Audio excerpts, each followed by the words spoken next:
Hello guys, this is Richard. In this video, I'm going to show you how to launch a virtual machine in AWS. AWS calls their virtual machine EC2, which means Elastic Cloud Compute. So we are going to go into the AWS Management Console and we will launch a Red Hat Linux instance. So to do that, I'm going to log into my AWS Management Console. I'm going to sign into the console. Okay, so I'm going to go to EC2. When I come to EC2, I'm going to click on Launch Instance. Then you're going to give your instance a name. I'm going to call this IT Quotient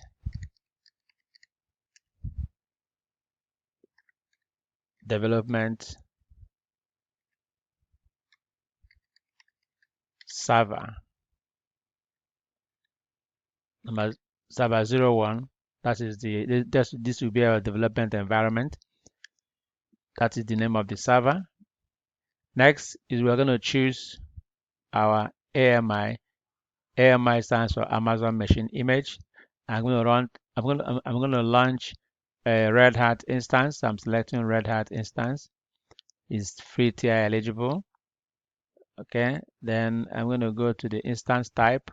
This should be t2.micro, which is free tier eligible. I'm going to go back to key pair login. This is where we create a key that we are going to use to log into this instance. If you have a key already created, you click on this drop-down menu and you select your keys. If you don't have any key created, you click here to create a key, a new key pair. But I already have a key to this account, and that key is called IT Quotient. So I'm going to select that key. Then I'm going to go down to Network Settings. I'm going to deploy this in the default VPC. The subnet, I don't have any preference on any subnet. It could be in any availability zone. Auto assign public IP is enabled. What it means is that this virtual machine will have a public IP address. Okay. Under security group, you can create a new security group or you can select an existing security group. A security group is just a firewall that allows traffic to your environment. You can either allow some pods to have access to your EC2 or not allow some pods to have access to your EC2.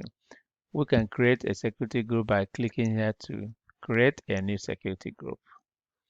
And we're going to select the traffic that is allowed. By default, traffic from port 22 is allowed, that is SSH traffic. But if we have an existing security group, you can also click here to select the existing one. Okay, so far these are the security groups we have in this account, but I'm going to go ahead and click on create a new security group. So we'll go down here under volume. We'll see the default volume here is 10 gigabyte, which is fine. The root volume is not encrypted. If we click on advanced, okay, then we can come down here and see other advanced detail, like adding another volume or showing the file system show. This is a EFX file system, which is an elastic file system. We don't want to change that, so we can leave this as it is and then click on next to launch instance.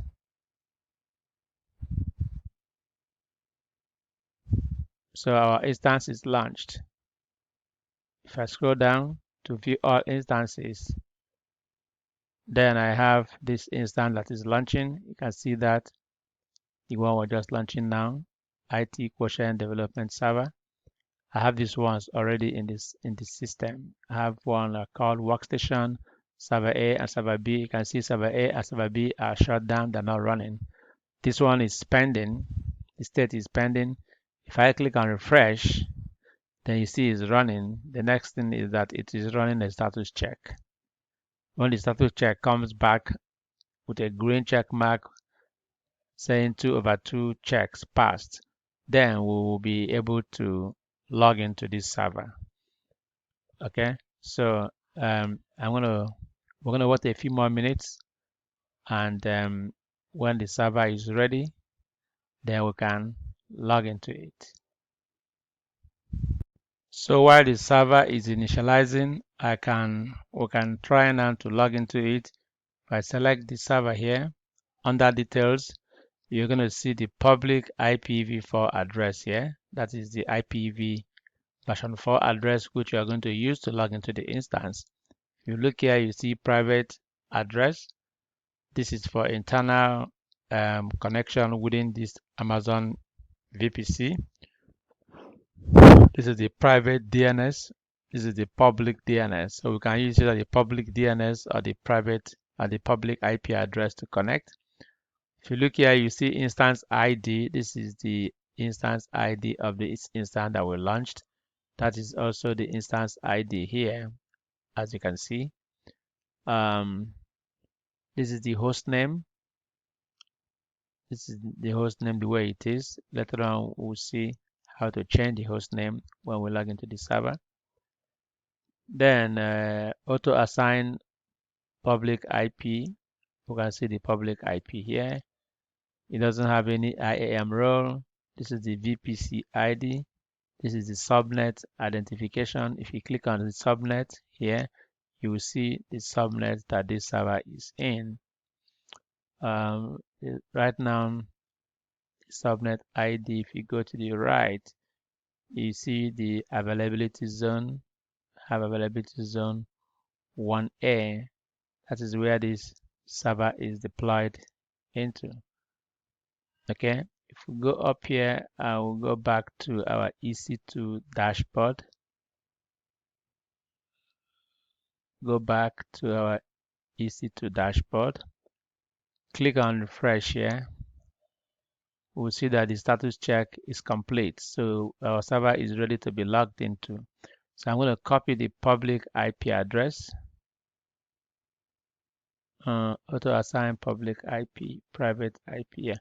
I'm going to copy the public IP address here. Then I'm going to open a poly session and paste the IP address. Then connect to the instance using my keys. I'm going to open the SSH icon. Click on Auth, click on Browse. Then I'm going to locate my key. This is the key that I used. Click on Open. Then click on Open again. I'm going to accept this. I'm going to log in as the default user, which is EC2-user, and press Enter. See, I have logged into my EC2 that I just launched. Let me increase the font a little bit.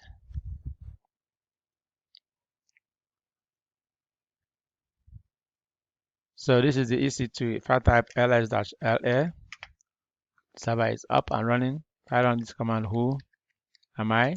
I'm EC2-user. So when you install a new operating system, the best practice is for you to do update. So if I do sudo yum update -y, that will update the whole packages and make sure every package is up to date.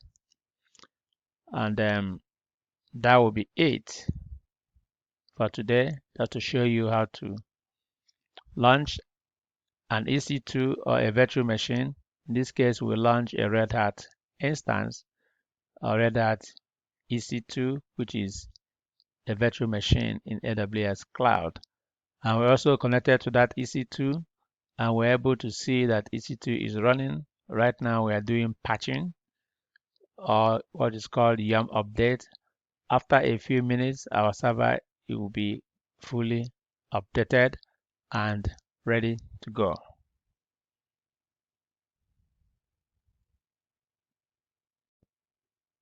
Video, and I will see you on the next one.